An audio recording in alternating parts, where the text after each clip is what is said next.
Ou vocês me dão honra, ou não precisa dar nada. Com a brincadeira, né, falando num português claro, por que é que Deus pediu honra? Tenho certeza que até o senhor já pregou isso aqui. Eu falei, não, você tá enganado. Errado não é o crente ter dinheiro.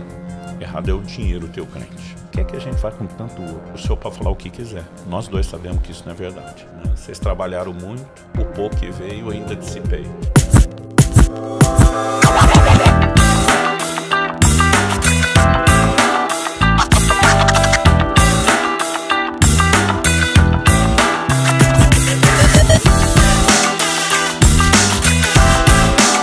Pessoal, beleza? Estamos aqui de novo sentados nessa mesa para mais um episódio do nosso Plenicast, que é o podcast da Plenitude. Graças a Deus nós temos feito aqui um trabalho de divulgação de livros, de autores, e tem sido uma bênção.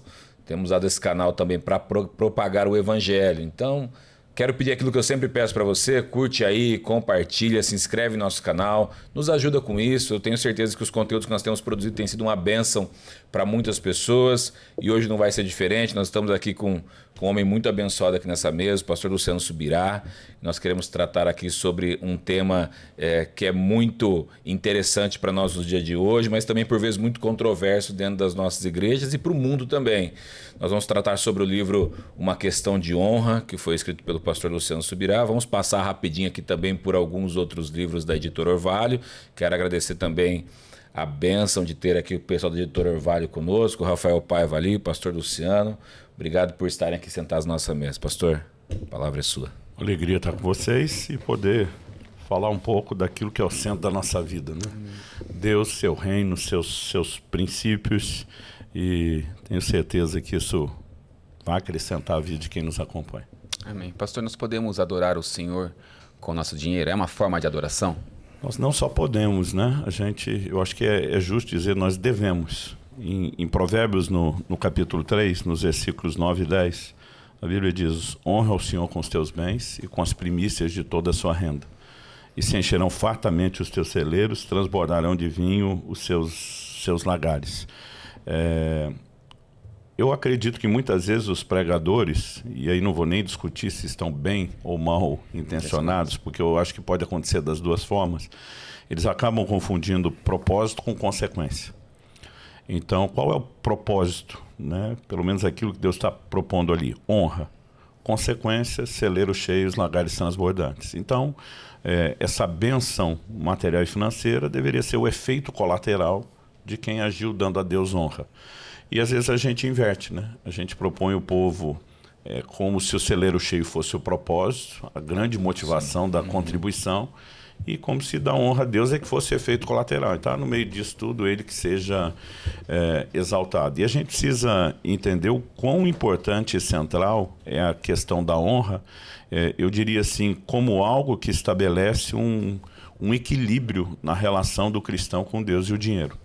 Em Malaquias, no capítulo 1, a gente vê um protesto de Deus pela falta de honra, não pela falta de oferta. O povo estava ofertando, estava oferecendo os sacrifícios, mas Deus diz em Malaquias 1,6: o filho honra o pai e o servo honra o seu senhor. Então Deus diz: se eu sou o pai, cadê minha honra? Se eu sou senhor, cadê o respeito para comigo? Né? E à medida que você vê o desenrolar da conversa, né, o Senhor diz assim: olha, leva para o teu governador o que você está me trazendo. Desde aquela época já se fazia média com governante, com política. Ele diz: leva, tipo assim, se você não teria coragem de entregar isso para ele, por que é que você está trazendo para mim? Porque a lei de Moisés, a lei que Deus entregou por meio de Moisés, normatizava que o animal do sacrifício tinha que ser perfeito, por vários motivos. Primeiro, um tipo do sacrifício de Cristo, mas obviamente traz consigo a ideia de que para Deus a gente dá o melhor. E eles estavam trazendo o animal coxo, o dilacerado, né, o cego, e aí o protesto de Deus é que aquela oferta não expressava honra, né? Quando chega no verso 9 de Malaquias 1, a pergunta feita é: com tais ofertas nas nossas mãos, porventura aceitaria ele a vossa pessoa? Aliás, eu gosto de dizer que o que Deus aceita não é oferta, é o ofertante. E quando rejeita também não é oferta, é o ofertante. É o que a gente lê em Gênesis 4. Né? Deus se agradou de Abel e da sua oferta, mas não se agradou de Caim e da sua oferta. E aí no verso 10 de Malaquias 1 é que a gente tem o grande confronto de Deus. O Senhor diz assim, quem dera houvesse entre vós quem fechasse as portas. Está falando das portas do templo. Para que não acendesse em vão o fogo do meu altar. Então, traduzindo isso, Deus está dizendo, ou vocês me dão honra, ou não precisa dar nada. Se não vai me dar honra, não precisa acender o fogo, não precisa de oferta, então fecha as portas do templo, vamos parar com a brincadeira, né? Falando num português claro, Sim. porque vocês me dão o que eu quero, ou não precisa dar nada. Então, a pergunta, acho que a ser feita, Deus está dizendo, se a nossa oferta, se o nosso culto não oferece ele honra, não é para dar nada. Então, a honra é o ponto central. Então, a próxima pergunta a ser feita é por que é que Deus pediu honra? Especificamente nessa área. Eu gosto de pensar sempre por eliminatória, né? Então, em primeiro lugar, Deus não tem necessidade nenhuma. Ele é absoluto, ele é completo, ele é perfeito. Em Atos 17, quando Paulo está em Atenas, ele diz, Deus não é pregando em Atenas, ele diz, Deus não é servido por mãos humanas, como se necessitasse de coisa alguma. Né? Então, não significa que ele não pediu que nós o servíssemos, mas não é servido por conta de nenhuma necessidade. Então, evidentemente, Deus não precisa da honra. Mas mesmo não precisando, ele exigiu que ela estivesse presente. Né? Então, a pergunta é por quê? E eu escrevi esse livro, Uma Questão de Honra, como resultado de uma correção de Deus, de um aprendizado. A correção veio tanto na minha condição de um fiel, um temente ao Senhor, mas também como pastor. Né? Porque assim, durante muitos anos, eu não tinha coragem, eu ficava muito desconfortável de ensinar qualquer coisa na área financeira. Sim. Porque ficava com aquele medo, poxa, vão achar que nós estamos falando isso por interesse, né? Vão associar a gente a outros grupos que estão tendo um comportamento questionável, duvidoso. Por N razões, eu pensava, poxa, não quero pôr empecilho a pregação do Evangelho. Mas se você pensar no Evangelho integral, você não pode deixar o assunto de lado. Jesus tocou no assunto de bens, riqueza e dinheiro em quase metade das parábolas. Né? Então, assim, aliás, uma observação que eu acho que merece ser tocada aqui. Howard Dayton, do Ministério Crown, ele diz no livro O Seu Dinheiro, que se você juntar todos os versículos da Bíblia sobre fé e oração, são duas temáticas importantes, juntando as duas, você tem cerca de 500 versículos. Mas sobre bens, riqueza e dinheiro, ele diz, nós temos 2.084 versículos. Um outro livro, tomando algumas menções dessas, são por inferência, mais implícita e não tão explícita, chegou numa conta de quase 2.350 versículos. Quer dizer, a Bíblia fala mais sobre dinheiro quase do que sobre salvação. Então, assim, se Deus falou sobre o assunto, nós não podemos pensar que ele não deva ser falado. Né? O ponto é talvez a maneira como a gente faz. Então, quando Deus me corrigiu, acho que isso deve ter sido lá pelo ano 2001, entre 2000 e 2001, o Senhor começou a falar, olha, o propósito da contribuição não são os projetos. Os projetos e o bom uso dos recursos estão mais para efeito colateral. Né? O propósito precisa ser a honra e isso tem que ser ensinado. Então, eu tive que reformular minha maneira de pensar, eu tive que mudar não apenas o que eu ia praticar, mas aquilo que como líder iria ensinar. Mas a partir disso, progressivamente, eu comecei a pregar e ensinar cada vez mais sobre a honra. Então, se Deus não precisa de honra, né, por que ele estabeleceu, a gente pode classificar isso como uma exigência, é o ponto principal. Então, eu acho que o que a gente precisa entender é o efeito regulador que ela vai ter no coração do homem. Né? Esse é o ponto central. Por quê? Quando a gente fala de dinheiro, nós estamos falando de algo delicado, porque o dinheiro em si não pode ser visto como ruim, sujo, profano ou errado. É a forma de relacionar com o dinheiro. Um dia um irmão lá no início do meu ministério, já estou 30 anos no ministério pastoral, então foi na primeira década, eu lembro que um dia a gente estava conversando alguma coisa e ele falou assim, já dizia a Sagrada Escritura, o dinheiro é a raiz de todos os males. Ele falou, eu falei, não. A galera gosta dessa. Falei, a Bíblia nunca disse isso. Ele, claro que disse, não disse, nós ficamos naquela discussão, falei, onde está? Me mostra. Ele, tá em algum lugar lá que se o senhor me ajudar a achar o versículo, eu mostro e tal. E ele olhava para mim e dizia, certeza que até o senhor já pregou isso aqui. Eu falei, não, você tá enganado. Aí eu abri 1 Timóteo 6, 9 e 10, né? onde, na verdade, Paulo diz que o amor ao dinheiro é a raiz de todos os males. Ele falou, mas qual a diferença? A diferença é gigantesca. Se o dinheiro é a raiz de todos os males, só tem problema quem tem dinheiro. Agora, se o amor ao dinheiro é a raiz, você pode ter o amor sem ter o dinheiro, aí muda tudo, né? Porque eu falei, você não precisa ter dinheiro para ter amor ao dinheiro. Exato. Basta você ser ganancioso. Exatamente. Então, se o amor ao dinheiro está aí, mesmo que eu falei, você pode estar, como a gente diz lá no Sul, mais quebrado que arroz terceiro, tão endividado, se chamar a mulher de meu bem, o banco confisca, né? Além de estar falido, quebrado, sem dinheiro, você pode amar o dinheiro. Então, o cara não tem grana e ainda tem a raiz de todos os males. Por outro lado, a mesma Bíblia pontua, Salmo 62:10, se as vossas riquezas aumentam, não ponhais nelas o coração. Sim.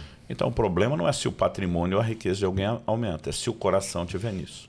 Então, uma frase que eu li muitos anos atrás, que para mim fez muito sentido, é: errado não é o crente ter dinheiro, errado é o dinheiro ter o crente. E essa ordem, eu acho que ela precisa ser entendida, porque os antigos definiam a avareza assim: o avarento não possui as coisas, são as coisas que o possuem. Ou seja, tem a ver com o coração. Sim. Né? Então, quando Deus fala de honra, o que é que significa honra? Eu desandei a falar, né? Não, fique à vontade. Vocês podem fazer pergunta a hora que quiser, porque o podcast é de vocês. Manda bala. Eu me empolgo com o assunto. O que é que significa honra? De acordo com o dicionário, o verbo honrar significa distinguir, fazer distinção, fazer diferença. Então, quando Deus diz, eu quero que vocês me honrem, porque assim, honrar a Deus pode acontecer de diversas formas e isso pode ser expresso em várias áreas. Jesus cita o profeta Isaías, diz, esse povo me honra com os lábios, mas seu coração está longe de mim. Então, estamos lá no momento de louvor, adoração no culto, nós estamos honrando a Deus. Mas em nenhuma outra área Deus foi tão incisivo, direto, contundente, objetivo, como quando pediu honra na área material e financeira. Né? Então, assim, se honrar é fazer distinção, e Deus quer que a gente o distinga em relação às coisas materiais, de novo a pergunta é por quê? Aí eu volto na questão do ponto de equilíbrio, do fator regulador no coração. Porque, embora o dinheiro em si não seja errado, nós não podemos dizer que a temática não seja delicada. Sim. Então, por exemplo, Mateus 13, parábola do semeador. Jesus fala que uma das sementes, sabemos que a semente é a palavra, uma das sementes caiu entre espinhos. Os espinhos cresceram, e a gente tem que pensar nisso. O problema do espinho não é só o tamanho que ele está no momento da semeadura, é o que se torna depois. Mas os espinhos cresceram, sufocaram a semente, que é a palavra de Deus. Então eu pergunto, o que é que tem o poder de sufocar a ação da palavra de Deus na nossa vida? O que são esses espinhos? Porque, obviamente, são um concorrente. Sim. Então, em Mateus 13:7, Jesus apresenta a ideia dos espinhos cresceram. No 22, ele explica a alegoria. E diz que os espinhos são os cuidados do mundo e a sedução das riquezas. Então, quer dizer, o fascínio que a riqueza pode exercer sobre alguém tem o poder de sufocar a ação da palavra de Deus. Como é que nós vamos dizer que o assunto não é delicado? Em Colossenses 3:5, Paulo classifica a avareza de idolatria. Então, o crente que é muito apegado ao que é material tem um ídolo, um falso Deus na sua vida. Em Mateus 6:24, Jesus diz, vocês não podem servir a dois senhores. Não pode servir a Deus e as riquezas. Nenhuma outra coisa foi classificada de uma maneira tão nítida, cristalina na Bíblia, como um senhor concorrendo diretamente com o senhorio de Deus, como uma relação errada com o dinheiro. Então, assim, o dinheiro em si pode não ser errado. A gente não precisa adotar a doutrina estilo franciscano, que ninguém pode ter nada, mas evidentemente que ele também não pode possuir o nosso coração. Então Deus está dizendo, olha, eu quero que você me distinga, me coloque numa posição diferenciada. Em outras palavras, Deus está dizendo, eu quero estar acima e o dinheiro precisa estar abaixo. Então, traduzindo, o dinheiro não pode ser senhor na vida de ninguém. Né? Eu ia falar do crente, mas na verdade Deus não quer que seja na vida de ninguém. Ele tem que ser servo. Sim. E Deus tem que ser senhor. Né? Então, eu acredito que esse gesto de honra é sempre reconhecer, Deus está acima, o dinheiro está abaixo. Quando eu era adolescente, lia a menção no Apocalipse de João falando da cidade santa, né, que as ruas serão de ouro. Rapaz, isso ativava o modo ostentação na minha cabeça. Eu me imaginava, não sei porquê, me imaginava pisando descalço no ouro para sentir o geladinho. Nunca pude ter nem uma pepitinha, agora eu tô pisando no ouro. Rapaz, não, para mim era assim, só de imaginar já era o momento que eu me sentia vingado. Tipo, se fui pobre não me lembro, né? Eu imaginava assim, cara, rua de ouro, como fosse um modo de ostentação. E demorou muito tempo para eu entender a perspectiva. Então, a pergunta é, a glória do céu é o ouro? De jeito nenhum. A glória do céu é o próprio Deus, é a presença de Deus. Né? E eu comecei a enxergar com o tempo as coisas de uma outra perspectiva, a ponto de, mesmo ainda novo, ficar imaginando um anjo perguntando para Deus: o que é que a gente faz com tanto ouro? Eu imaginava Deus respondendo assim: essa coisa que aqui não vale nada, faz piso, né? Faz pavimento para o meu povo andar. Ou seja, aquilo pelo qual as pessoas se matam aqui, lá só serve para ser pisado, desprezado. Então eu acredito que isso fala do lugar que a riqueza tem que ter na vida de quem teme a Deus. Tem que estar debaixo do pé, tem que ser servo, não pode ser senhor. Isso me faz pensar por que, se você tem uma cultura de contribuição no gasofilácio, que era o cofre das ofertas, você vai ler Marcos 12, Jesus está sentado diante do gasofilácio olhando. Por que Atos dos Apóstolos registra pelo menos 3 vezes, ou seja, não é um ato isolado. A Bíblia diz que o povo trazia o dinheiro aos pés dos apóstolos. Imagino que, em vez de botar no gasofilácio, eles botavam aquilo no chão. Imagina os apóstolos metendo o pé em cima daquilo para dizer: aqui o dinheiro não é senhor, aqui o dinheiro é servo, né? Tá sob controle. Então, se a gente começa a pensar o desenho do que Deus quer, Deus não quer a minha oferta, Deus não quer a sua oferta, não quer o meu dinheiro, não quer o seu dinheiro. Ele quer a honra nessa área. Se o que Deus quisesse fosse o dinheiro, então, para qualquer um que deu dinheiro como oferta, o que ele fez estaria valendo. Sim. Mas quando Deus rejeitou a oferta de Caim, ele está dizendo: eu não quero oferta. Ou sua oferta me entrega o que eu realmente espero, ou eu não quero oferta. Né? Então isso faz a gente repensar as coisas. Ananias entregou bastante dinheiro, a maior parte de uma propriedade. Mas não foi aceito, não foi abençoado, porque Deus nunca esteve atrás do dinheiro. Né? E aí você começa a pensar. Pedro fala assim para Ananias: por que encheu Satanás seu coração para que você mentisse ao Espírito Santo? Então vamos começar. Quem colocou no coração de Ananias a oferta? O Espírito Santo. Quem entrou e abortou o processo? Satanás. Agora vamos pensar junto. Deus e o diabo brigando pelo coração do homem na hora da oferta. Nós vamos achar que isso não tem valor? Agora, por que o diabo não meteu no coração do Ananias uma outra ideia? Não dá nada, não. Fica com tudo. Ele só falou: segura um pouco. Pode dar maioria. Então, me parece que o diabo não está nem um pouco preocupado com o dinheiro entrando no caixa da igreja. Por quê? Porque ele sabe que Deus nunca esteve atrás do dinheiro. O que Deus queria era o coração correto. Ele conseguiu justamente roubar e macular isso em Ananias. Mas não é só a hora da oferta. Então, na hora que, no dia a dia, eu e você temos que escolher o negócio honesto ou desonesto. Vou mentir para fazer uma venda ou vou ser honesto e falar a verdade? Quando a gente tem que escolher não só dar a Deus o que é de Deus, mas a César o que é de César. Né? Em todos esses momentos, se eu vou me compadecer do pobre ou não. Né? Provérbios 19 diz: o que se compadece do pobre empresta ao Senhor e esse lhe retribuirá o benefício. São todas as áreas onde toda a nossa conduta, e não só na hora da oferta, vai manifestar se nós estamos dando honra a Deus ou não, se ele está acima ou não. Né?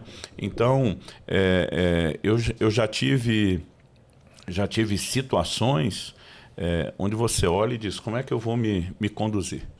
Né? Me lembro de uma vez, estava aqui mesmo no estado de São Paulo, policial rodoviário me parou. Eu já sabia exatamente qual era o lugar que eles ficavam com radar, conhecia a estrada. Então, assim, se já não tinha o hábito de correr, sabendo onde eles ficam, a gente tem uma atenção redobrada. Anda até abaixo. Então, assim, eu passei exatamente, eu não passei exatamente. A velocidade ali do lugar que eles controlavam era 100, eu passei em torno de uns 80 por hora por garantia. Quando chegou lá na frente, o guarda me dá um sinal para parar. E eu pensei, falei: vai só checar documento, porque a velocidade não me pegou. Aí ele pegou os documentos: senhor Luciano, o radar acusou que o senhor estava a 130 km por hora. Eu falei: então pode mandar esse radar para assistência técnica. Tá com problema. Porque eu passei a 80, eu sei aonde o seu outro oficial fica escondido, eu conheço o lugar, 0 chance de você ter me pego. O radar está dizendo outra coisa. Eu falei: olha, o senhor pode falar o que quiser. Nós dois sabemos que isso não é verdade. Eu falei: qual é o ponto? Qual o objetivo disso? Para alguém que está andando correto, fazendo as coisas como eu. Não, é porque é o fim do ano, nós estamos fazendo a caixinha. Eu falei: olha, se o senhor me parasse e pedisse uma gratidão, eu faria. Eu sou grato, eu vivo na estrada, eu vejo quanta gente você socorre, né? Eu sei a importância do seu trabalho, mas agora o senhor me ameaçar com uma multa, aí o senhor estragou a caixinha. Porque assim, eu sou um servo de Deus, eu sou temente a Deus e 0 chance do senhor arrancar o dinheiro. Falei, multa tudo que o senhor quiser, prende o carro, me leva preso. Mas eu falei, Deus está vendo isso. Agora, está vendo o que o senhor está fazendo comigo também. Não precisa apelar, tal. Né? A gente só queria... Eu falei, cara, posso te sugerir uma abordagem diferente? Eu faria isso com a maior gratidão. Mas agora o senhor me impedir. Qualquer coisa que eu fizer agora vai parecer o quê? Propina. Que é porque eu queria ajudar o senhor ou a propina? Sim. Foi uma abordagem errada, tal. O senhor está liberado, pode ir embora. Cara de pau. Ficou constrangido. Ficou.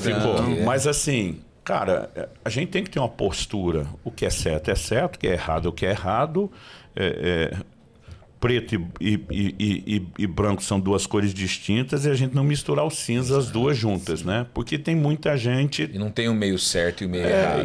Cara, é o que José falou para a mulher de Potifar. Como cometeria eu tamanha maldade contra Deus? Ele falou, não estou errando só com a senhora, não estaria errando só com o seu marido se aceitar a sua proposta. E Deus, onde é que fica nessa história? Então, essa coisa de o tempo todo enxergar Deus, colocá-lo num patamar de importância, faz com que ele seja o Senhor e Mamon, as riquezas, não tenham um patamar de concorrência com ele. Aí você vai entender por que é que Deus diz lá, se você me honrar, eu te honro de volta.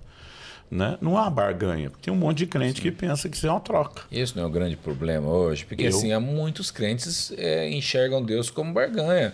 Entendem que, puxa, eu tenho que dar para receber, tudo bem, eu entendo isso, mas eu vou dar para Deus me dar de volta. Mas é um baita de um negócio, não né? é? Se você pensar assim, peraí, eu dou uma pequena parte, ele me dá mais. Olha a promessa que o Jacó faz para Deus lá, com a mão na frente e outra atrás. Se o Senhor me abençoar e me enriquecer, de tudo que o Senhor me der, eu te dou 10% de volta. O cara não tem nada, vai enriquecer, ficar com 90, devolver 10. Se você pensar só humano, e não estou falando contra o dízimo, daqui a pouco a gente mexe nesse assunto. Mas assim, tem a ver com o coração. Meu filho tinha 5 anos de idade quando deu a primeira oferta. Eu tinha dado uma bolsinha para ele, pequenininha assim, cheia de moeda, e na época a gente ainda tinha a nota de R$1. A menor nota não era de 2, tinha de 1. E aonde ele ia, ele levava aquela bolsinha com ele, porque ele ficou todo metido, se achando importante, que agora ele tinha o dinheiro dele. E teve um domingo que eu estava fora pregando, e antes do culto começar, ele foi para Kelly e falou assim, mãe, você me dá o dinheiro da oferta? Porque a gente treinava assim. Ele nem andava, a gente carregava no gasofilácio, dizendo, vai desenvolver o hábito desde que se entende por gente e tem que ofertar todo o culto. Né? A gente sempre trabalhava aquela premissa, ninguém compareça perante mim de mãos vazias. Né? Então, assim, não é o valor. Aliás, a gente ensina o povo, cara, você tem um valor X para ofertar no mês, divide aquilo pela quantidade de culto. Não entrega tudo num e nada no outro. Para que haja um gesto. Outro dia um falou, mas não dá na mesma? Eu falei, na contabilidade final, sim. Eu falei, agora, faz um teste. Não, né? Porque uma vez falaram isso comigo, eu fiz o teste. O cara falou assim para mim, dá um buquê de rosa para sua esposa, com 12 rosas, e faz isso uma vez só. Ou passa 12 dias trazendo uma rosa por dia. Para ela, a contabilidade não são 12 rosas, né? São 12 declarações versus uma. É o ato, é o gesto. Né? Então, assim, a gente até ensina isso. E aí ele, mãe, a senhora me dá o dinheiro da oferta? Aí que ele olhou a bolsinha na mão dele e veio aquele insight. Aí falou, olha, papai e mamãe sempre te deram dinheiro porque você nunca teve. Mas agora você tem o seu. Então, mamãe não vai te dar dinheiro hoje, não. Se você quiser ofertar, tem que ser do seu. Eu falei, mamãe, se eu der do meu, eu fico com menos. A lógica, qualquer criança de 5 anos entende. Né? Aí ela falou, mas filho, é exatamente isso que é oferta. É a gente abrir mão de algo que é importante, valioso pra gente, porque Deus é mais importante e valioso. Então ela falou assim, mamãe não vai te obrigar a dar. Mas se você quiser dar, hoje é do seu dinheiro. Hoje você não recebe do nosso.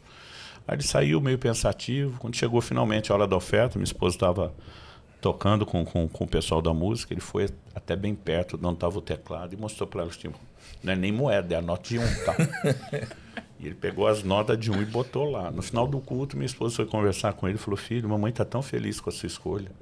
Você fez a coisa certa. Ele falou, mãe, mas eu não sou besta, não. Sou bobo, não. Ela falou, por que não? Ele falou assim, eu estava pensando aqui depois que a senhora falou, que eu ia dar meu dinheiro, ia ficar com menos, mas depois lembrei que você... E o papai sempre fala que Deus abençoa a gente. Eu falei, posso ficar com menos só até ele me abençoar. Depois que ele me abençoar, eu vou ficar com mais. Então, quer dizer, olha a lógica. Mesmo na simplicidade de uma criança, né? A perda é momentânea, o ganho vem depois.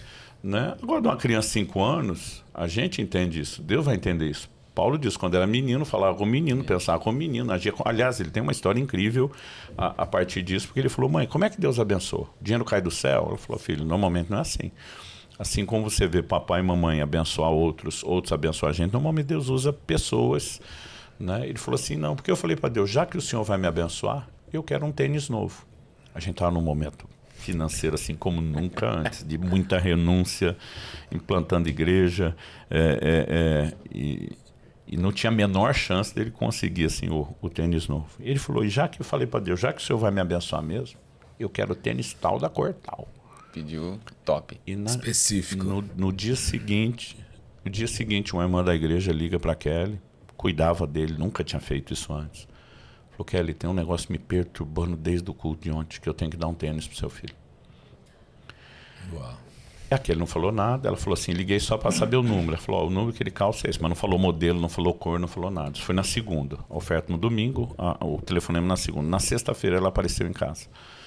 E quando chegou, e a Kelly viu o pacote embrulhado para presente na mão dela, já falou, Israel, visita para você.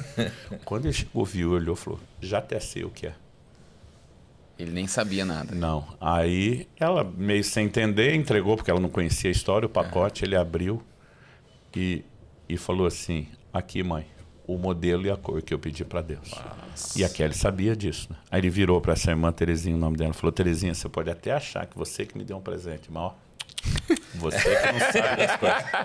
Deus te usou para me abençoar. Aquilo foi uma história que mexeu com todo mundo, né? Mas assim, será que a gente vai viver como criança só pensando, eu fico com menos agora, depois só pensando na recompensa, qual é o lucro, né? Porque assim, eu me lembro no início do ministério pastoral de eu ver um crente falando pro outro, e eu sempre brinco que eu gosto de colher essas pérolas de sabedoria no meio do povo, falando assim, cara, entendi algo sobre o dízimo que mudou minha vida, eu já diminui o passo, comecei a prestar atenção na conversa, falo assim, ó, melhor você ficar com 90%, perder os 10% e ter a bênção, do que tentar salvar os 10 e ter a maldição. Sim. Aí ele olha pro outro e fala assim, dos males o menor. Eu penso, como é que é? Então, tipo, onde é que eu perco menos? Então, assim, e a visão da honra, né? De colocar a Deus no devido lugar. E o curioso é que quando Deus falou comigo sobre honra, que era o coração correto, Deus me deu, no momento que eu falava, uma visão dessa pessoa que falou isso. Ele disse, esse aqui você acha que me honra? Eu falei, este honra. Ele falou, por que você está falando isso? Eu falei, o primeiro dia do mês, ele não espera nem o domingo. Ele vai na tesouraria da igreja entregar o dízimo dele. Eu falei, ele é tão fiel que ele dá o dízimo, inclusive, dos centavos das coisas para não te roubar nada. Eu falei, esse te honra. O Senhor me disse, ele não me honra. Eu falei, como é que é? O Senhor falou assim, ele não dá o dízimo dos centavos para ser fiel, mas porque é medíocre e não quer arredondar para cima. E não quer fazer absolutamente nada. Ele falou assim, ele não faz isso porque me honra, ele faz isso por medo da maldição, e eu vou te mostrar no próximo domingo. Então, quando a conversa aconteceu, e eu falei, não foi nada aleatório, né? E o Senhor falou comigo, ele mente para ganhar dinheiro, ele só nega imposto de renda, e começou a me dar a ficha. Mas ele pensa, se tiver lá no primeiro dia, isso vai garantir que ele tenha mais dinheiro. Vou santificar o dinheiro. O Senhor falou, ele não está me honrando, ele está alimentando a avareza dele. E hoje em dia tem muito crente que ele está contribuindo movido por avareza. Sim. Aliás, a gente acha que generosidade é o ato de dar e avareza é a indisposição de dar. Mas Paulo, em 2 aos Coríntios 9, 5, ele diz, olha, eu julguei necessário enviar alguns irmãos que me precedessem, que chegassem antes com uma missão. Qual era a missão daquele grupo? Preparar a dádiva de vocês, de maneira que ela esteja pronta com uma expressão de generosidade e não de avareza. Então, peraí, se a definição de generosidade é dar e avareza é não dar, só desse povo dar, eles já seriam generosos e nunca avarentos. Mas quando Paulo diz, eu mandei um grupo preparar vocês para que vocês expressem generosidade e não avareza, significa que a gente pode expressar avareza doando. Dando menos do que poderia, né? E não só, porque a avareza tem a ver com o coração. Sim, sim. E a generosidade também. Então, assim, alguns versículos depois, 2 versículos depois, nós vamos ler, Deus ama aquele que dá com alegria. Sim. Então, assim, é o coração correto que define a generosidade. Né? Então, assim, um cara poderia ter dado aquela caixinha para o policial rodoviário que eu falei, sem nenhuma alegria, sim, coagido. Então, não é porque deu que o coração tá correto. E eu percebo alguns que estão se dispondo a investir só como uma troca. Pô, tá melhor do que aplicar no banco, vamos aplicar no reino de Deus para a gente ganhar com isso. Então, assim, nós não podemos falar contra o retorno. O retorno é uma promessa de Deus. Mas a pergunta é, quando Deus prometeu o retorno, Ele queria que a gente fizesse com a motivação errada? Eu acho que esse é o ponto a ser entendido. Então, que honra atrai honra é inegável. 1 Samuel 2,30, Deus diz, eu honro aqueles que me honram, os que me desprezam, eu desprezarei. Sim. Então, se eu honro a Deus nas finanças, Ele vai me honrar de volta. Mas será que Deus estabeleceu uma troca? Esse é o ponto. O que é que eu entendo? Quando eu olho Provérbios 3, se você me honrar, eu vou encher os teus celeiros. Deus está dizendo, se você me der distinção, me colocar acima, e o dinheiro não concorrer com o meu lugar de senhorio no seu coração, e eu encontrar em você um coração blindado contra a avareza, contra a ganância, eu posso te dar mais desse negócio, porque eu não vou perder você para ele. Né? Então, eu costumo dizer para as pessoas, gente, vamos nos colocar no lugar de Deus um pouco. Você trocou de lugar hipoteticamente, não é uma blasfêmia aqui não, só imagina o cenário. E os fiéis na terra estão orando para você, inclusive você mesmo está orando para Deus, mas você está assistindo agora a sua oração da perspectiva de Deus. E o crente está lá, Senhor, me dá dinheiro, me dá dinheiro, me dá dinheiro, eu preciso de dinheiro. Imagina Deus olhando e pensando, crente, se eu te dou mais desse negócio, eu vou perder você. Qual o meu interesse de perder você? Eu te amo, não quero abrir mão de você e sei que isso vai te levar para longe de mim. Qual o meu interesse em te dar mais da concorrência? Né? Agora, quando o coração está blindado contra a avareza e Deus realmente está acima e o dinheiro não vai entrar nesse lugar de disputa, Deus olha e fala, isso agora não é um problema. Eu posso te dar muito disso aí, né? Porque ele vai se sujeitar ao meu governo, ao meu propósito na sua vida. Então, assim, não é a troca, ele me dá porque eu dei. Né? A gente tem que entender por que eu dei com o coração correto. Ele consegue ver em mim uma certa maturidade que me permite receber mais daquilo sem que eu me perca no processo. Então, quando a gente fala da honra, ela tem muito mais a ver com a maturidade do que entender o mecanismo de troca. E eu acho que isso é a essência do que a gente tem que resgatar, e não é só na área da contribuição, é no estilo de vida, tudo que diz respeito à finança.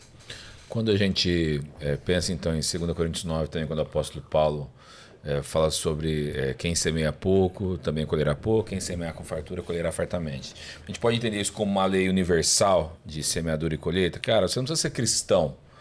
Não precisa ser cristão, e a lei é universal. Se a gente voltar lá no pós-dilúvio, né? Gênesis 8, 21 e 22, se não me engano, Deus diz, enquanto a terra durar, não deixará de haver frio e calor, noite e dia, verão e inverno, semeadura e ceifa. Então, a lei de semeador, ela funciona porque é natural. Você planta feijão, sai colher feijão e não trigo, e não milho. Né? Ela também estabelece que você não só colhe o que planta, mas colhe na proporção que planta, porque Paulo falou que semeia pouco, colhe pouco, semeia muito, colhe muito. E vale para outras questões que não seja só dinheiro. Porque assim, o crente tem hora que pensa na semeadura e ceifa na hora da oferta, mas não lembra de outras coisas. Então, Jesus diz, não julgueis, para que vocês não sejam julgados. Não condenem, para que não sejam condenados. Porque toda forma como eu trato os outros é uma semeadura, e ela vai ter uma colheita, efeito bumerangue, vai e volta. Né? Então, a lei de semeadura e ceifa vale para tudo e para a vida espiritual. Paulo diz, quem semeia na carne, da carne vai colher a corrupção. Quem semeia no espírito, do espírito vai colher a vida eterna. Então, semeadura e ceifa vale para tudo. Quando a gente vai para esse aspecto, semeia pouco, semeia muito, colhe muito, eu só acho que o que é válido é a gente destacar que o pouco ou muito não precisa ser necessariamente um valor contábil. Sim. Então, é aqui que eu acho que a gente tem que ter uma outra perspectiva. Por quê?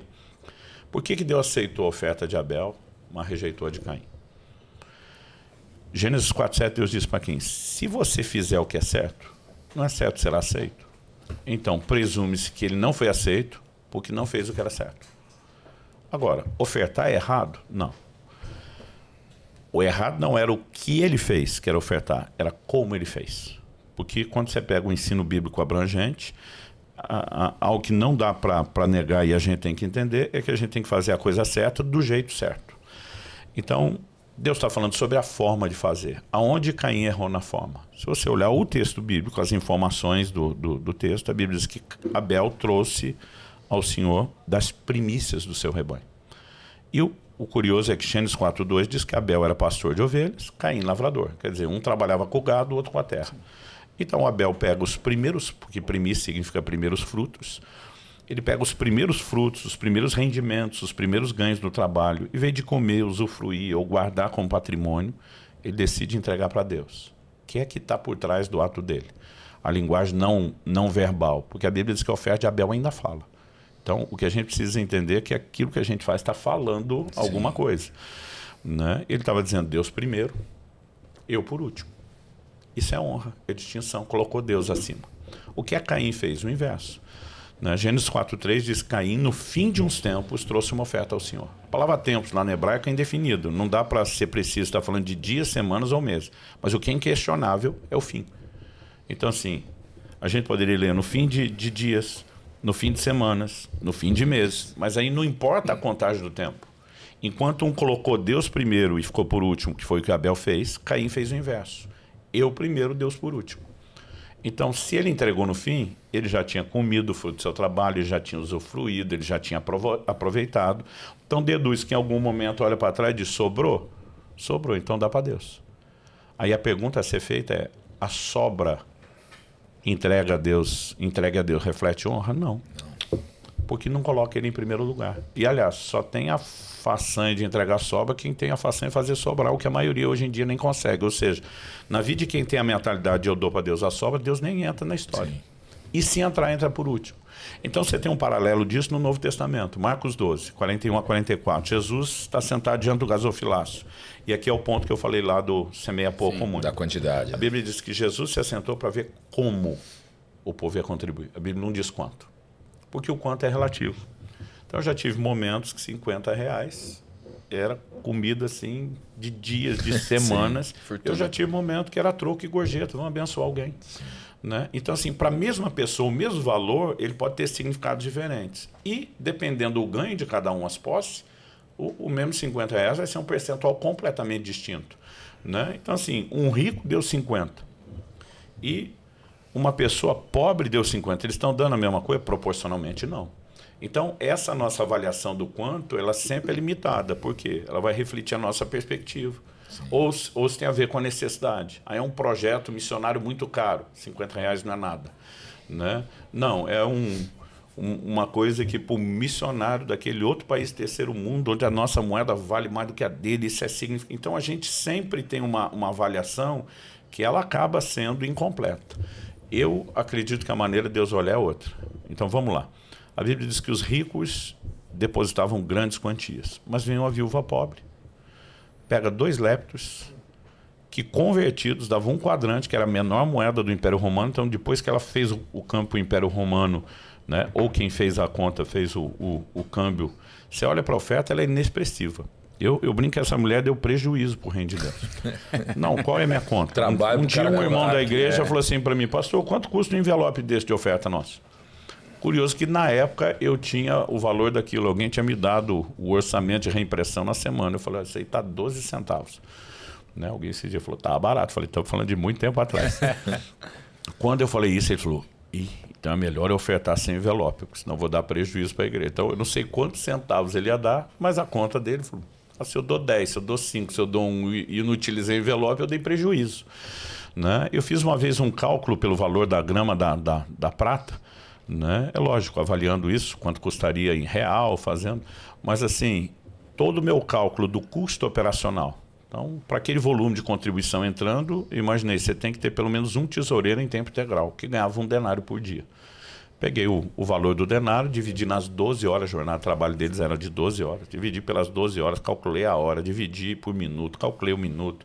Tentei imaginar o tempo que levaria para ele recolher a oferta da mulher, guardar, né, fazer o apontamento. Aplicou a CLT para ele lá. Em qualquer perspectiva que eu calculasse aquilo, o custo da operação de recolher a oferta era maior do que a própria oferta.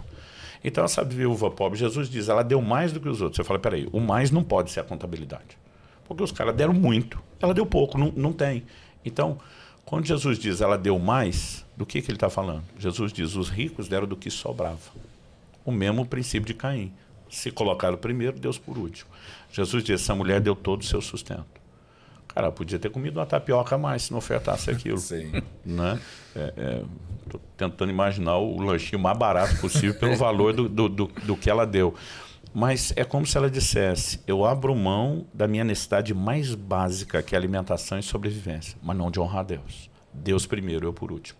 Então, em momentos como esse, você vê que o ponto central é sempre o mesmo. É tudo uma questão de honra. Aliás, não sei se a gente mostrou o livro do qual nós estamos falando. Está atrás do senhor também. Então, é tudo uma questão de honra. Então, essa mulher semeou muito. Mas não foi muito dinheiro na perspectiva de quantidade, foi muita honra.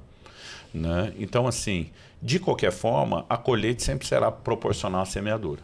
Então, não importa se nós vamos fazer a contagem na perspectiva contábil ou na contabilidade de Deus que mede honra e não valores. Mas é fato. Né? Então, assim, um dia desses, minha esposa fez um comentário, na mesma semana, meu filho. Eles falaram assim, pai, a gente fica impressionado como o senhor faz tudo sem preocupar com dinheiro e como dinheiro e recurso vem de toda parte, de todo lado. Né? Então, assim, eu tenho um compromisso com Deus e não acho que isso é lei para ninguém. Sim. Eu não ganho com os meus livros. Não ganho com a venda dos meus livros. Outro dia eu vi um cara falando, subirá e está certo, os outros estão errados. Eu falei, para parar. A Bíblia diz que o trabalhador é digno do seu salário. Sim. Então, quem está escrevendo ganhando royalties, quem está vendendo, quem está distribuindo, todo mundo é digno do seu salário. Eu falei, o cara vende pneu, ganha comissão, está certo. Vendeu um livro, porque a literatura é cristã. É mais barato que o livro secular, é melhor. E aí está errado. Né? Então, assim, eu não levaria para esse terreno. Mas o senhor me disse, eu quero que você abra mão disso. Então, a gente tem podido usar recurso de livros. Na minha conta, nós já distribuímos mais de 2 milhões de exemplares dos livros da minha autoria. A gente tem podido gerar recursos para os projetos, não só do nosso ministério, mas para muitos outros. Sim. Né? Mas fora isso, porque assim, quando eu estou ofertando dinheiro de livro, eu não acho que eu estou dando o que é meu, porque assim, Deus já me disse que não é meu. Sim. Eu só estou gerenciando o que é dele. Mas mesmo de tudo aquilo que é pessoal, cara, todo dia eu fico pensando, o que eu posso fazer por alguém? Eu fico orando, fico pedindo a Deus o entendimento, né, oportunidades. E eu lembro que os dois vieram falar na mesma semana, falou, olha, tudo que o senhor faz, a gente vê que não é para ganhar dinheiro, mas como entra recurso de todo lado. Isso permite a gente fazer cada vez mais. Né? Então, assim, a gente não pode, porque tem crente ofertando com a motivação errada, anular a promessa de Deus. Sim. Então, assim, tem bênção, tem provisão, tem celeiro cheio, lagarto transbordante. A gente só não pode fazer dessa promessa o propósito. Ela tem que ser feita colateral. Pastor, o senhor citou o caso de Caim e Abel, a questão das primícias. O que a gente pode interpretar as primícias, algo muito falado no Antigo Testamento, à luz do Novo Testamento? As primícias podem ser aplicadas também nos nossos dias hoje, na época da graça? Eu acredito que, assim, esse é um assunto... de um dos meus próximos livros que está para vir. Eu comecei a falar um pouco mais sobre essa questão do Antigo e Novo Testamento, depois de ter publicado o livro Graça Transformadora e falar disso nos nossos eventos, porque virou uma febre de que tudo que é do Antigo Testamento não serve para o Novo. Sim. Isso é uma bobagem sem tamanho. Porque você pega Cristo, né? Aliás, o pessoal começou a dizer que na graça não tem lei, o fim da lei é Cristo. Eu digo, não, o fim de uma lei específica, não de todo e qualquer tipo de lei.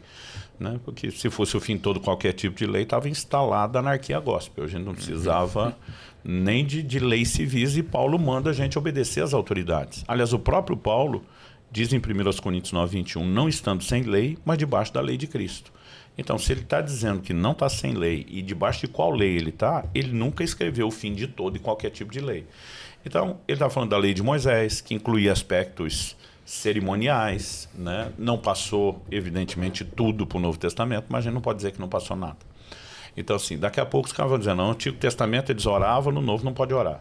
Seria um absurdo. Sim. No Antigo Testamento se ajudava o pobre, no Novo não pode ajudar. É um absurdo, até porque se sustenta o ensino de oração, da ajuda ao pobre. Então, assim, eu reconheço que é um grande desafio quando a gente fala de interpretação. O próprio autor aos Hebreus, ele fala, olha, a respeito desse assunto nós temos muito o que falar, mas são coisas difíceis de entender. Difícil entender para todo mundo? Não necessariamente para todo mundo. Ele diz, mas porque vocês se tornaram tardios em ouvir. Né? Então, assim, tem pessoas que o coração atrapalha o entendimento da Escritura. Tem gente que o nível de maturidade atrapalha. Ele diz, olha, Paulo também fala isso aos Coríntios, mas o autor de Hebreus também aborda isso no final do capítulo 5. Ele faz a distinção entre alimento sólido e leite. Sim. Ele falou, a criança precisa de leite, você não vai dar feijoada para a criança. O adulto pode comer alimento sólido, né? Então, assim, eu vejo gente que mal se converteu, não teve tempo para crescer, para entender, para estudar a Bíblia e está querendo discutir os assuntos mais profundos. Cara, é a mesma coisa que dar feijoada para o bebê. Vai intoxicar, vai dar problema e tem gente se perdendo no processo. Então, qualquer momento como esse, que a gente pega um público misto e tenta nivelar qualquer assunto, nós vamos ter problema. Para o cara que é mais profundo ficou raso, para o cara que é mais raso ficou muito profundo. Mas acaba que é difícil, quando você fala de um público maior, generalizar. Então, quando a gente vai tratando leis de interpretação, então, tudo que é do Antigo Testamento parou? Não. Paulo escreve aos Efésios, diz, honra teu pai e tua mãe, para que tudo te vá bem e seja de longa vida sobre a terra. Aí alguns falam, ó, ele transmitiu os 10 mandamentos. Então, Paulo está falando dos 10 ou está falando de um? Aí é outra discussão, né? Por quê? Quando Paulo escreve aos Colossenses, ele trata o sábado, que é um dos 10 mandamentos, como sombra de um bem vindouro. Aos Gálatas, ele diz, olha, eu receio que nosso evangelho se tornou em vão no meio de vocês, porque vocês estão preocupados em observar dias, meses, anos, né? Então ele fala que essa preocupação, que inclui observância de dias, estaria anulando o evangelho. Quando ele escreve aos Romanos, Paulo diz, um faz distinção entre dia e dia, outro julga igual todos os dias. Esse não julga o primeiro não julga o segundo. Se Paulo acreditasse que o sábado era um mandamento a ser observado na nova aliança, ele ia dizer tudo bem você observar e tudo bem não observar? Evidentemente que não. Então, assim, você pega o livro de Hebreus, que fala de um repouso sabático, que trata de novo o sábado como uma figura de um bem vindouro. Cara, não tem como você sustentar a observância literal do sábado no Novo Testamento. E nem trocá-lo pelo domingo. Que muitos, não, é porque agora o sábado não é mais o sábado, é o domingo. Você tornar um dia, o princípio, pelo menos do descanso, ainda está lá. Mas tratar isso como um mandamento, né, no Novo Testamento não se sustenta. Agora, também porque esse especificamente, a Bíblia está dizendo, não passou desse modo, não quer dizer que outros, como honrar pai e mãe, não tenham passado. Sim. Então, há um grande desafio. Entre eles, eu percebo que o que é mais atacado não é nem a contribuição, porque o Novo Testamento fala, no mínimo, de oferta. Sim. Então, assim, mas as pessoas entraram numa grande briga relativizando o dízimo. E eu já chego lá, porque primeiro eu quero responder a questão das primícias. No Antigo Testamento, as primícias eram uma oferta específica, instituída por Deus. Então, assim, o primeiro filho pertencia a Deus e tinha que ser resgatado. Para o pai poder ter o direito de criar, tinha que resgatar o filho. As primeiras crias dos animais tinham que ser sacrificadas a Deus. Se fosse animal impuro, ou ele resgatava, ou ele matava o outro animal, mas não sacrificava no altar. Os primeiros frutos da terra tinham que ser entregues a Deus. Evidentemente, serviam um propósito. Você vai ler lá Ezequiel, por exemplo, Deus dizendo, olha, se vocês trouxerem as primícias aos sacerdotes, ele vai abençoar vocês e a bênção estará sobre a casa de vocês. Então, as primícias, né, que não eram consumidas diretamente pelo próprio Deus, mas pelos sacerdotes de Deus, serviam um propósito de sustentar o ministério, mas que isso era praticado como oferta específica inquestionável. Quando chega no Novo Testamento, não tem ordenança sobre uma oferta específica de primícia. Então, acho que o primeiro ponto tem que fazer do jeito que fazia? Não tem nada que exija. Agora, da mesma forma como tem assuntos que Paulo diz, olha, um julga igual todos os dias, outro faz distinção, e ele dá uma certa liberdade, o que eu tenho discutido com alguns embora não haja uma determinação de uma oferta específica de primícias, nós vamos criar uma proibição, também não temos base para isso. Sim. Agora, a pergunta é como o Novo Testamento lida com essas leis. Então, por exemplo, você pega as leis da colheita. O camarada entrava no campo na hora da colheita. Então, esse era o conceito como eles trabalhavam. Eles com o braço abraçavam um feixe, com o outro com a foice cortava. Então, normalmente o feixe era o que um braço segurava. Sim. Cortou o primeiro feixe para a colheita. Vai levar para o sacerdote, apresenta diante de Deus, oferta de movimento, consagra, depois termina de colher. Quando terminava de colher, antes de comer o que colheu, uma nova oferta de primícias. Aliás, a gente tem, quando fala de Pentecostes, Deus disse, essa oferta de primícia você vai trazer no dia posterior ao sábado. O dia de culto do Antigo Testamento era o sábado. Uma primícia não entregava no sábado, era o dia. Por quê? A primícia se entregava no primeiro dia, que era o domingo. Isso é algo importante. Sim. Deus diz, depois disso vocês vão contar 7 sábados. Ou seja, são 7 semanas, 49 dias. No dia posterior ao 7º sábado, de novo um domingo, que era o dia de número 50, traz nova oferta ao Senhor. Esse é o sentido da palavra Pentecostes, 50. Se contava as 7 semanas, 7 sábados, no dia de número 50, nova oferta de primícias. Quando a gente olha no Novo Testamento, tudo isso tem um cumprimento simbólico. A gente vai ver tipologia. Sim. Né? Por exemplo, quando Cristo morreu, no dia depois do sábado. Aliás, a Bíblia fala que quando ele restou, ele é a primícia dos que dormem. Então você tem 7 sábados e o outro domingo depois do 7º sábado, dia de Pentecostes. O que acontece no dia de Pentecostes? O Espírito Santo é derramado, a igreja levanta, que é chamada em Hebreus de a igreja dos primogênitos, arrolados nos céus. Então, você vai vendo todas essas determinações e cerimoniais, eles têm um cumprimento simbólico. No Antigo Testamento, a circuncisão era literal, na carne. No Novo Testamento, Paulo diz que é no coração. No Antigo Testamento, a oferta de incenso era literal. No Novo Testamento, Apocalipse diz que é oração dos santos. Então, tudo aquilo que o Novo Testamento diz que passou, passou. O que ele trata como símbolo é símbolo. E o que revoga, se revoga. Então, Jesus diz, ouviste o que foi dito aos antigos. Ame o teu próximo, odeie o seu inimigo. Ele diz, esquece isso. Agora você vai amar o inimigo e vai orar por quem persegue. Então, você não pode pegar aquilo e dizer passou, você não pode pegar aquilo e dizer é simbólico, foi revogado. Mas revogação, ela não se estabelece no silêncio ou na ausência de informação. Ela tem que ser explícita. E nesse caso ainda ficou mais difícil, né? Ficou mais difícil. Então a pergunta é, nós temos uma revogação específica contra a primícia ou dízimo? Não. Paulo vai aplicar o assunto em sentidos espirituais? Sim. Em Romanos 11,16 ele diz, se as primícias são santas, a massa também é. Se a raiz é santa, os ramos também são. O que ele está tratando da raiz? É a primeira parte que germina da semente, aparece e se forma na planta, é a raiz. Se você santificou a primeira parte de algo, você santificou o restante, que foi da onde aquilo foi tirado, são os ramos que vêm depois. Nessa ideia ele diz, se as primícias são santas, aquela primeira oferta, a massa, a oferta de cereais entregada no 50º dia, também é, porque quando você santificou a primeira parte, você santificou o restante daquilo onde foi tirado. A pergunta é, isso é só natural e é só contribuição? Não. Então, por exemplo, por que Deus faz uma promessa a Abraão e a sua linhagem, mas depois pede o primeiro filho? Ele tinha que santificar as primícias. Né? Agora, a Bíblia nos mostra que lá na frente, quando Deus aparece a Moisés na sarça e diz, você vai com a mensagem para Faraó, a mensagem era a seguinte, Êxodo 4. Ele disse, se você não deixar o meu primogênito sair, eu vou matar o seu primogênito. Sim. Então Deus está dizendo, a história aqui é de um primogênito para o outro. Aí você fala, mas peraí, 600 mil homens de guerra, fora mulheres e crianças. Der para cada um deles uma mulher só, que é uma média generosa para a época. 3 filhos, que é quase uma média atual e não da época. Então você pega os 600 mil homens e multiplica por família de 5, ele, a mulher e 3 filhos, você tem pelo menos 3 milhões de pessoas no deserto. Como que Deus olha essa massa humana, que Balaão sobe em 4 montes, não consegue chegar ao fim do povo de tanta gente que era, e você diz, é meu primogênito? Porque lá quando Abraão santificou o primeiro, santificou todo o restante da linhagem. É por isso que Deus pediu o primogênito.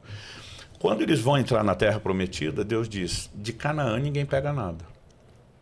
Eu aprendi na escola bíblica dominical quando criança, porque aquilo era tudo amaldiçoado. Deus diz, não, o ouro, a prata, o tesouro vem para minha casa.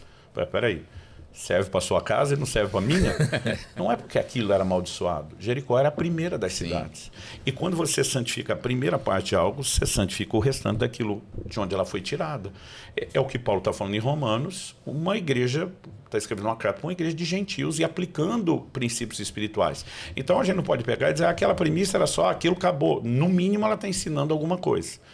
Em 1 Coríntios 16, Paulo diz, olha, conforme instruí as igrejas da Caia, eu vou dizer também para vocês, no primeiro dia da semana, cada um ponha de parte, conforme a sua prosperidade. Quando ele fala no primeiro dia da semana, ele está relacionando isso com o tipo de oferta. Sim. Primícia só se entregava no primeiro dia da semana. Né? A didaquê, não estamos falando de algo bíblico, mas é o documento de catecismo escrito mais antigo da história da igreja, remonta antes de alguns livros da Bíblia serem escritos, de acordo com alguns estudiosos, eles falavam de entregar primícias. Né? Alguns falam assim, não, é só falta de orientação de alguns judeus que achavam que tinham que fazer a mesma coisa. Ok, não vamos tratar o aspecto doutrinário. Mas eles tinham uma consciência de praticar. Então hoje, o que a gente, na nossa igreja, nosso envelope, tem lá, a pessoa pode ou não especificar contribuição, pode ou não usar envelope, a maioria usa transferência eletrônica, mas a gente tem lá um quadradinho para ser assinalado, primícias. E volta e meia a gente ensina sobre isso. Olha, não há uma obrigação sobre esse tipo de oferta, mas ela preenche vários outros requisitos. Colocar Deus em primeiro, santificar o restante de onde foi tirada.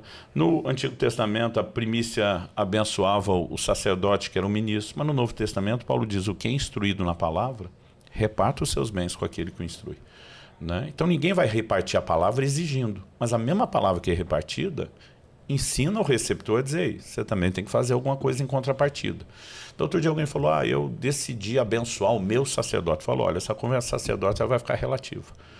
Mas Jesus, quando enviou os obreiros a pregar, ele falou que o trabalhador é digno do seu salário. Paulo diz que quem ministra no altar é digno. Então, se hoje em dia alguém quiser fazer algo para abençoar o líder, com a consciência de mesmo que não é exigido, eu posso? Lógico que pode, porque preenche vários outros. Sim. Aí eu vejo a obsessão de um grupo tentando fazer uma obrigação quando não é, e de outro tentando fazer uma proibição onde não existe. Mas já que nós mexemos no terreno, eu queria tocar no assunto do dízimo. As pessoas perguntam, pastor, e o dízimo? Minha primeira pergunta, Jesus ou os apóstolos em algum momento revogaram o dízimo? Não. Então, esse tem que ser o ponto de partida.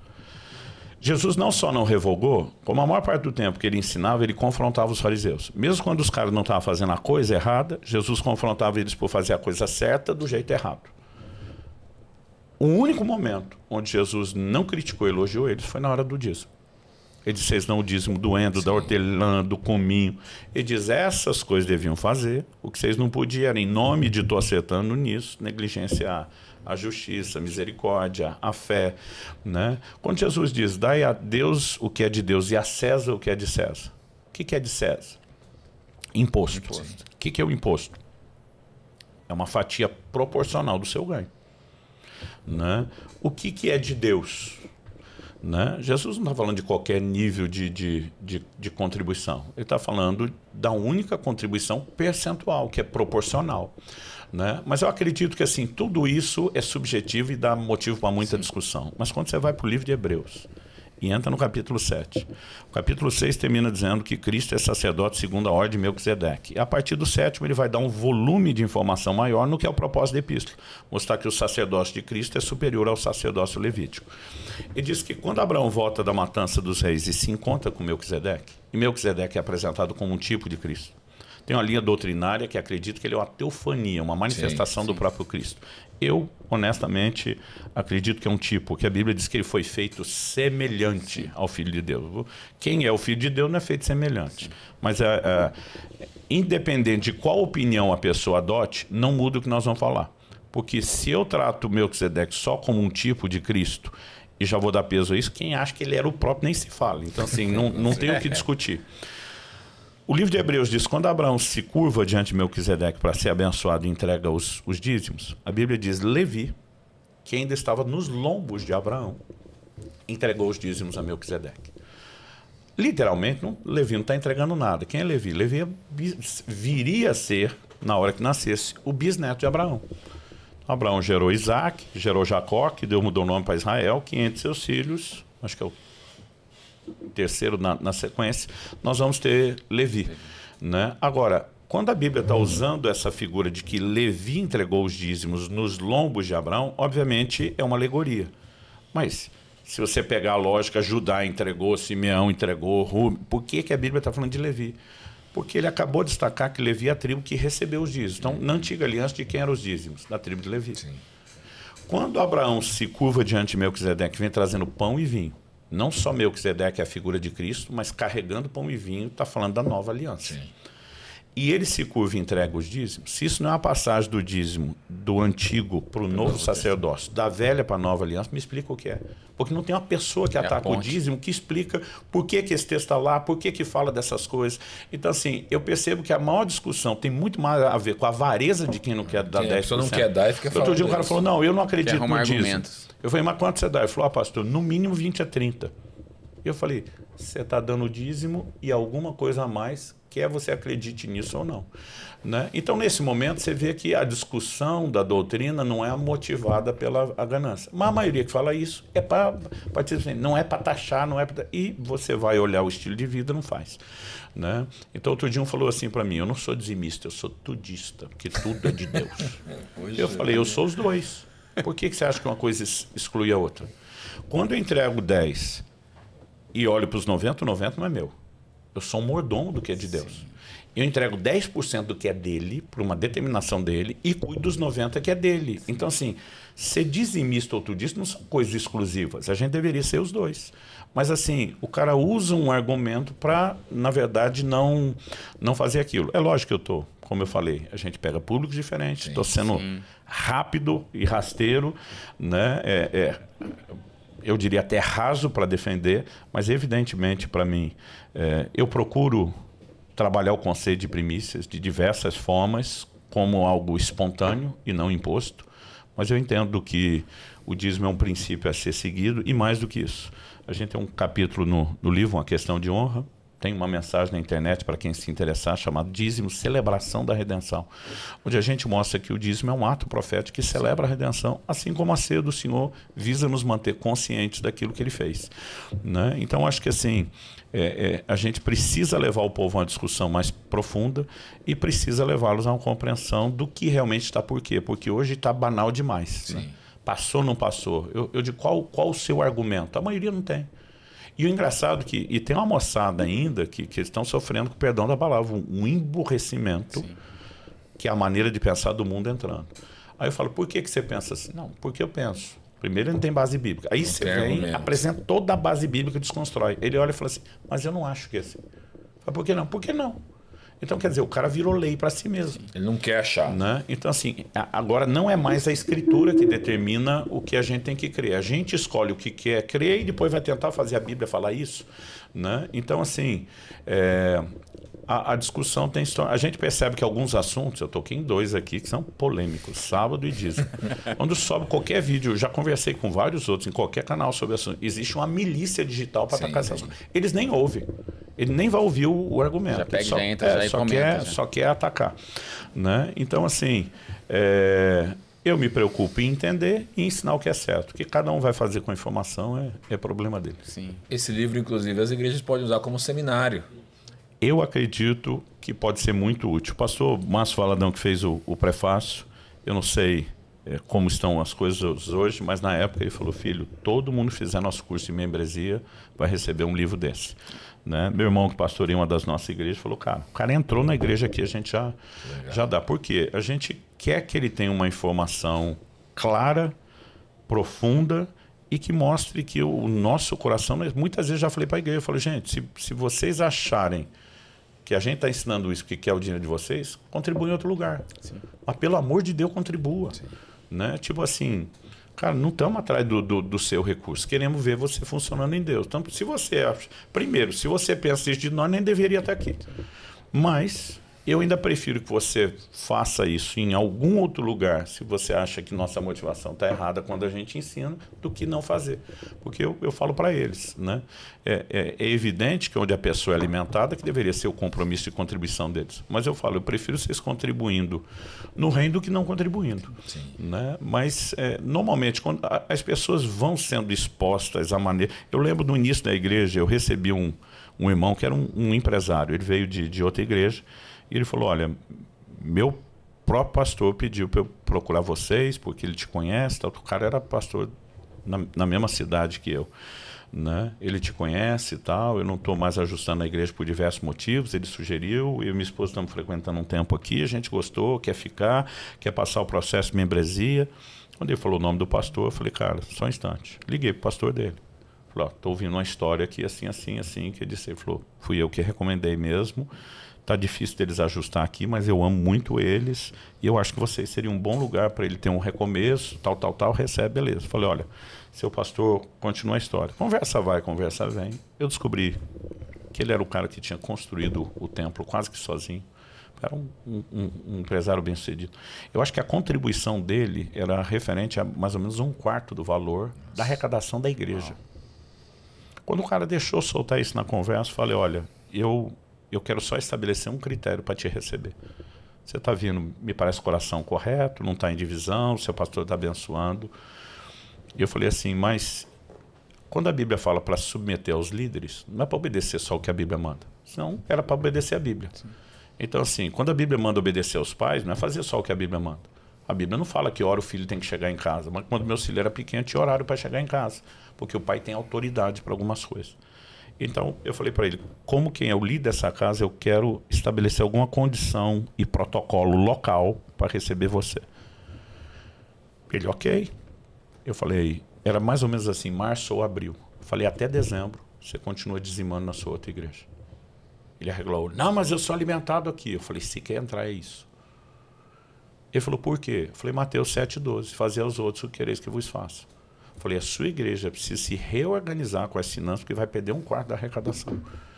E eu falei, e aqui a sua arrecadação não fede, não cheira.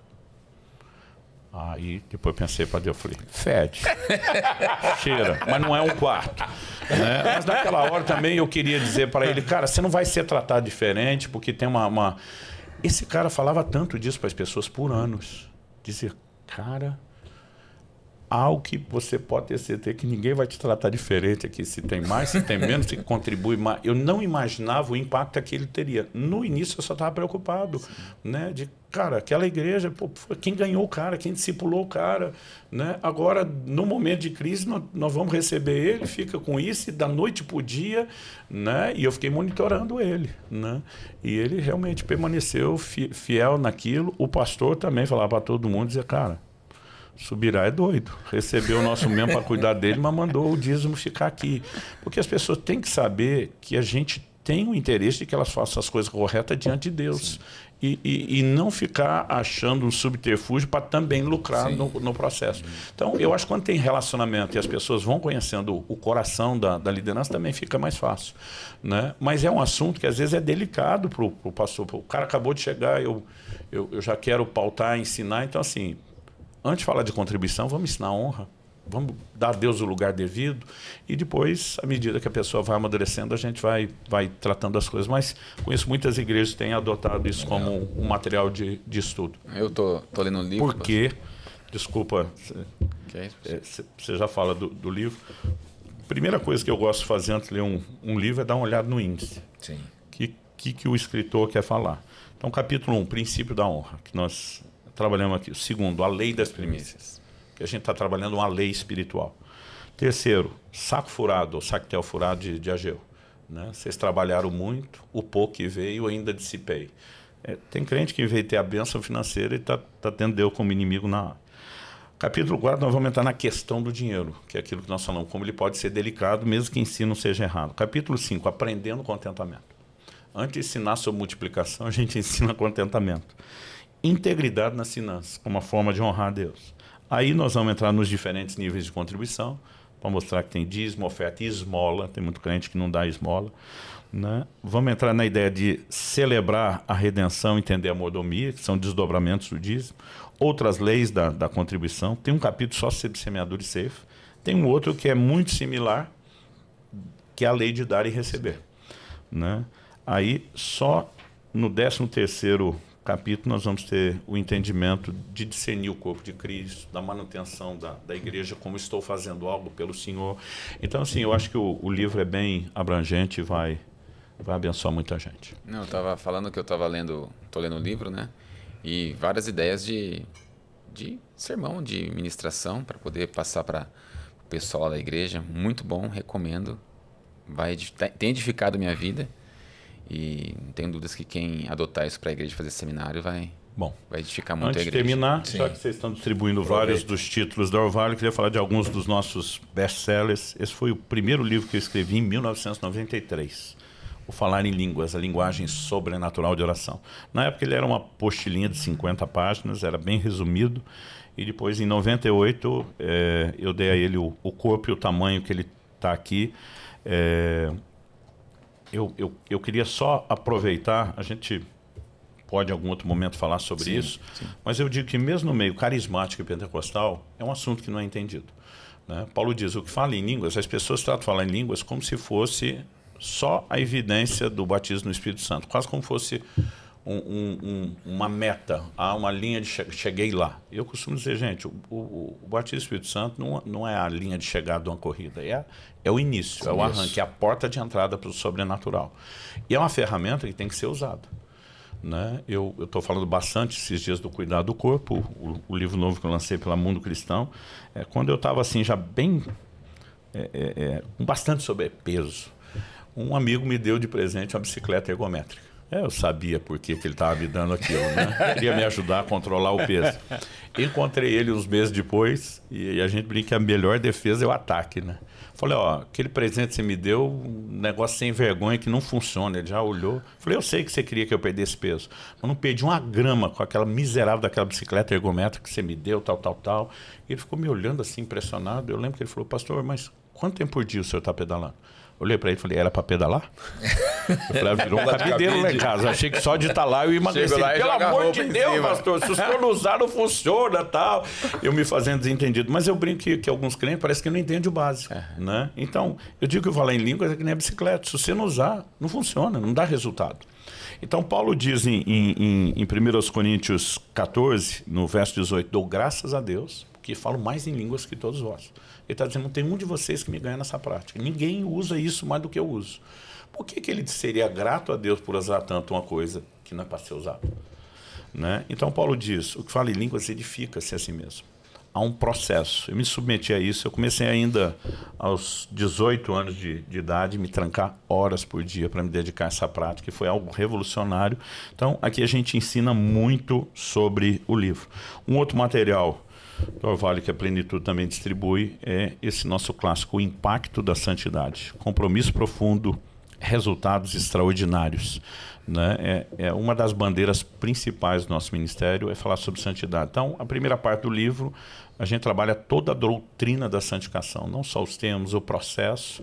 E a segunda parte do livro, que seria mais ou menos o equivalente a 1/3 do livro, ela é focada principalmente na aplicação prática de santidade na vida dos líderes, na formação de líderes. As pessoas falam, pastor, um livro seu para recomendar para a liderança, dizer isso aqui primeiro, o impacto da santidade.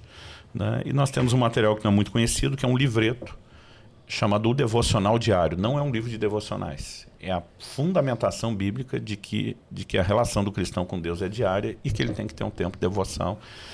Então fica aqui a recomendação antes da gente terminar. Faz o merchan do Questão de Honra. Só pegar o outro livro que está ali no fundo. Temos aqui Questão de Honra, o valor do dinheiro na adoração, e um material que não é meu, mas uma publicação recente nossa. É um livro do James Lawson, publicado em 1911, Experiências Profundas, o legado de grandes heróis da fé. Uma vez estava lendo um livro do Dallas Willard e ele disse que nenhum livro, depois da Bíblia, tocou tanto ele como esse livro. Só que eu li aquele material, não consegui mais desligar aquilo. Parece que algo ficava martelando. Vá atrás do livro, traduza, publica, né? E quero agradecer aqui o Rafael Paiva, que não só achou o livro, cuidou de tudo. E nós temos agora a edição em português. Não é a biografia dos heróis da fé. Ele vai falar de John Wesley, Whitefield, muitos nomes conhecidos, outros não tão conhecidos. Aliás, o título no inglês, ele fala de cristãos famosos. O famoso soa meio estranho no português. A gente preferiu só falar de grandes heróis da fé. Mas o que ele foca são as experiências com o Espírito Santo. Então, lembrando que o livro foi escrito em 1911, início do movimento pentecostal, né? Então, todo o foco, a mensagem, o ensino, havia uma valorização muito grande a respeito das experiências com o Espírito Santo, e isso precisa ser resgatado nos nossos dias. Uma leitura maravilhosa. Está lá na minha cabeceira de leitura, Experiências Profundas.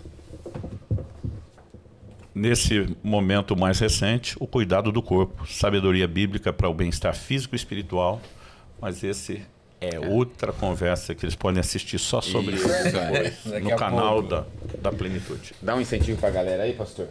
O pessoal levar os livros para casa. Bom, em primeiro lugar, todo mundo precisa pensar no seu próprio crescimento. Tem uma frase que eu ouvi muito do pastor José Gonçalves, não significa que seja dele, mas eu gosto, ele fala assim: invista mais na sua cabeça do que no seu estômago.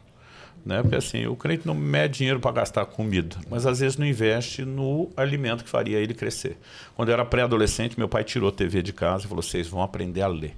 Não tinha internet, sem entretenimento, meu amigo, é um tédio para qualquer pré-adolescente. E ele obrigava a gente a pegar um livro por semana na biblioteca da escola, além da leitura bíblica, que era obrigação diária. A conta que a gente não fez, 52 semanas no ano, ele fazia a gente ler mais de 50 livros por ano. Né? A conta que a gente não fez, o que significaria ao longo da vida. Né? Então, assim, eu sou muito grato a Deus. Outro dia um cara falou: não, pastor, mano, eu não sou bom na leitura. Eu falei: não vai ficar nunca, você não treina. Só tem um jeito de ficar bom, é lendo. Né? Então, assim, eu acredito de coração. Quando eu fui pro Instituto Bíblico aqui em Campinas, morava aqui na época, eu já estava 3 anos mergulhado na literatura, estudando, porque ninguém aceitava um aluno com menos de 18 anos. Fui batizado no Espírito Santo aos 15, o coração fervendo para Deus, quero me preparar para o ministério. E não podia. Eu falei: posso até esperar, mas não vou esperar sentado. Vou ler. Né? E já tinha esse hábito que meu pai criou, ataquei a biblioteca do papai. O papai nunca teve muito dinheiro, mas eu acho que o que ele mais investiu foi literatura cristã. E aí, nesses 3 anos, mas cara, eu ataquei com força. Quando eu fui para o Instituto Bíblico, eu fiz só alguns meses de aula. O diretor um dia me chama e fala assim: ó, nunca fiz isso antes, nunca, não sei se vou fazer de novo, nunca conheci ninguém que tenha feito. Para encurtar a história, ele falou: evidente, você estava se preparando há muito tempo antes de chegar aqui. Me tirou de aluno, me botou para dar aula, ajudei a formar a classe, não tenho diploma até hoje. Então, se eu falar que não creio na literatura, eu não só estaria mentindo, eu estaria cometendo um grande pecado. Então, assim, o maior bônus não é o desconto que vocês vão dar para eles, é o que isso vai acrescentar e enriquecer. Olha, amigo, incentivo do pastor aí. A gente tratou mais sobre o livro, a questão de honra, que a gente citou aqui no podcast. Então, não somente o livro Questão de Honra, que eu estou lendo, tem me edificado muito, mas todos os livros da Orvalho que você está vendo aqui na minha mão. 10% de desconto para você levar para casa. Aproveita e já leva todos já, poxa. Fechou? Fazer um kit, deixar um kit. Vai deixar um kit pronto. Kit aí você vai clicar e você vai ver Editora Orvalho, vai ter kits lá de livros, todo o material do Orvalho com 10% de desconto. Então aproveita, acessa o site aí. Na tela aí, Gustavo está colocando. E é só aproveitar o desconto. E uma dica também, pastor, que eu sempre falo para os discípulos lá na igreja. As pessoas querem começar o ano já, eu vou ler 12 livros no ano e nunca leu um livro. Cara, faz uma meta aí, lê um a cada 2 meses. Vai aos poucos. Se você coloca a meta, não alcança, chega em julho, não leu nenhum, você se frustra. Se frustra e para de tentar. Para de tentar. Né? Então tem que ser um pouquinho mais realista. A meta é bom para te forçar a mudar um pouco o seu ritmo, mas se é uma coisa muito radical, não funciona. Então eu falo para a turma: se você conseguiu fazer bem mais cedo, você pode melhorar na meta, mas comece mais devagar. E a turma assusta, né? Principalmente quando pega um livro maior. Eu falo: gente, livro grande é que nem dívida grande. Paga parcelado. Né? Então, assim, vai um capítulo de cada vez. A gente tenta criar uma lógica da ordem dos capítulos para eles se complementarem, mas eu escrevo sempre pensando: cada capítulo tem que ter começo, meio e fim. Sim. Porque se ele não leu outro imediatamente na sequência, ele entendeu aquilo que lê. Então, essa fragmentação da leitura também ajuda. Despede aí. Pastor, poxa, estamos ficando mal acostumados, o senhor está sempre aqui. Vai enjoar de vir aqui. E continue sempre vindo aqui. É uma honra sempre ter. As portas estão sempre abertas. É uma honra ter aqui com a gente. Amém. Prazer estar com vocês. Pessoal, aquele pedido no final. Curte aí, compartilha, envia para o máximo de pessoas que você conhece aí, para que as pessoas sejam edificadas através do conteúdo que a gente tratou aqui. E até a próxima. Deus te abençoe. Tchau, tchau. Valeu.